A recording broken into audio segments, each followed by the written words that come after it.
Good morning, Kettle Run. Today is Friday, November 4th. I'm Catherine Sheffer. The election is on Tuesday. Presidential analyst Joseph Fisher joins us now with the latest.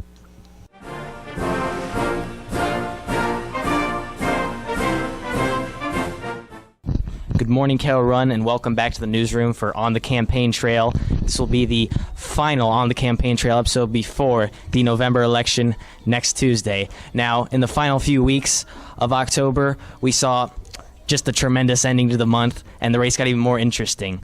Of course, after many October surprises on both sides, the FBI has reopened their investigation into Hillary Clinton's emails upon finding more emails in a different investigation. We'll take a look at how this is affecting the race in just a moment. But first, let's go over here, take a look at our mock election.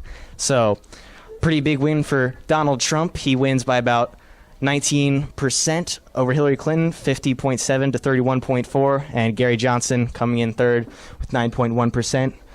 Third place for Gary Johnson. He has some support here. Good for him. And Congress, Tom Garrett just dominating even more. Wins by about 30 points, 61.3% to 31.7% over the Democrat Jane Dittmar. So Republicans took Kettle Run. And now let's take a look at the presidential election and how it's been progressing. So back on October 23rd, a few weeks ago, Clinton was just dominating, had a 12-point lead in this national ABC Washington Post poll. 12 points, pretty big, right? And she had 50%, so almost the majority. But then progressively, it had decreased her lead, and by October 27th, it was 47 to 45 within the margin of error. And then right here, this line is when the FBI reopens their investigation, and we can see at this point the race was already closing into a tie, which is what it was on Halloween. So this race is getting very close. I'm not going to give any predictions because I honestly think it is a toss-up. And I'll think that even more when we look at the state polls. So this is Florida, North Carolina, Pennsylvania, and Ohio. Basically, if Donald Trump can win every single state here, he'll win the White House, specifically Pennsylvania, because this state, it's definitely the most democratic, arguably, of all the swing states. If he can win here, it's safe to assume that he's won over most of the Democrats and the independents in other swing states, big time. So, but let's take a look. Clinton's definitely still in it. Florida, NY Times poll has Trump up 4, 46 to 42. North Carolina, very good news for Trump here. He's up 7, 51 to 44 in a recent WRAL poll, a local poll down south in North Carolina. Pennsylvania, Clinton's still hanging on to a 2-point lead here according to a Remington poll. If she can win Pennsylvania, definitely good for her. She has a better chance of winning. There are some other paths for Trump, but he'd definitely like to win Pennsylvania. And finally, Ohio, where Trump has had a somewhat steady lead. It is all tied up according to Emerson polling.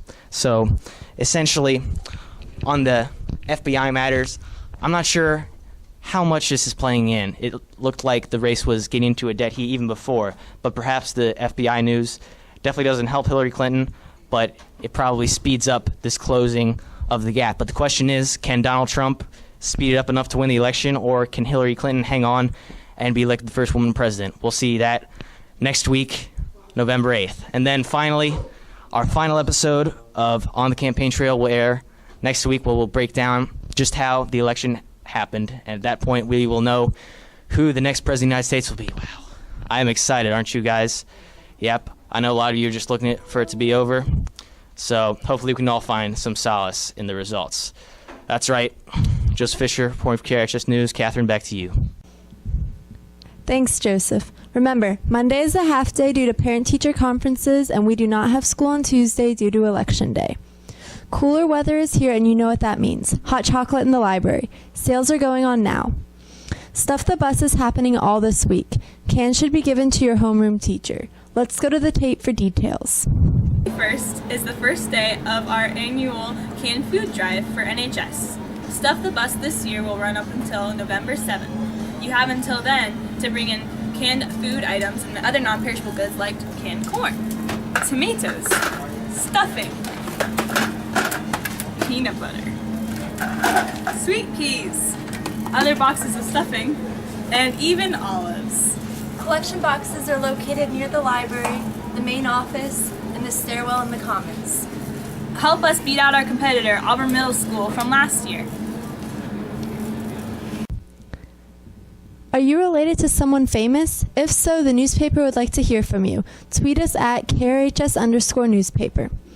Seniors, if you want to participate in on-site admissions with Radford, see Miss Newham in the counseling office to schedule an appointment. There are some great movies hitting the theater this weekend. Rucker and Tyler join us now with The Look. Hi, I'm Tyler Marshall. Welcome to At the Cinema. This week we are joined by special guest. Trending Topic Tuesdays, Rutger Scott. Today we are talking about Hacksaw Ridge. Hacksaw Ridge is a movie about war hero Desmond T. Doss. He's actually the first conscientious objector to be awarded the Congressional Medal of Honor. And he ended up saving 75 men up on Hacksaw Ridge in the Battle of Okinawa. He did all this without carrying a gun. I think it'll be a major success critically and financially. It is directed by Mel Gibson, who, a figure of controversy. The past two main well-known movies he's directed, Passion of the Christ and Braveheart, they've been violent films, but they have, at the heart, they've been solely on religion. They have been based on that. They were uplifting, and that he focuses on this very grandiose, epic storytelling, and I feel like that will improve Hacksaw Ridge. Yes. And Hacksaw Ridge already has this great, fantastic story that I feel has not been told that many times. I didn't know about the character of Doss until I saw the first trailer. Personally, I think this is going to be an amazing film. Oh yeah, and the cinematography, just to think of it from a technical standpoint, cinematography is fantastic. The colors aren't muted, it's very bright, very colorful, and though there's reasons for keeping it muted, there's also this other reason for keeping the colors intact, because it is an uplifting story with an uplifting character, and that hope is expressed through the choice in cinematography.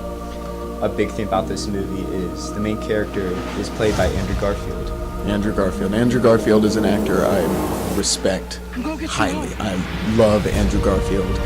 Ever since the first Amazing Spider-Man, I just noticed that there was this great talent within him. He would play in scenes against such great actors as Sally Field and Martin Sheen, and he would do better than them, and it was really amazing just seeing this very young actor, and he just blew me away. And he should be a contender for Best Actor, if not. Speaking of Oscars, I think this film is definitely has the credibility for being nominated for Best Picture. Oh, it definitely does. It will definitely be nominated for Best Picture. Next week, we will be talking about Arrival. Until then. Thanks, guys. Now for Club News and Sports with Chris Dodson. Thanks, Catherine. FCCLA will hold a chili cook-off on Thursday, November 10th. All entries must be entered in room 287 by 7:30. Make sure you include the full recipe. Computer Science and Girls Who Code will meet after school today. Sophomore SCA will meet after school on Wednesday in Ms. Heckathorn's room. DECA and FBLA will meet after school on Wednesday in room 427. What does this weekend's weather look like? Brad Jeffers joins us now with a look.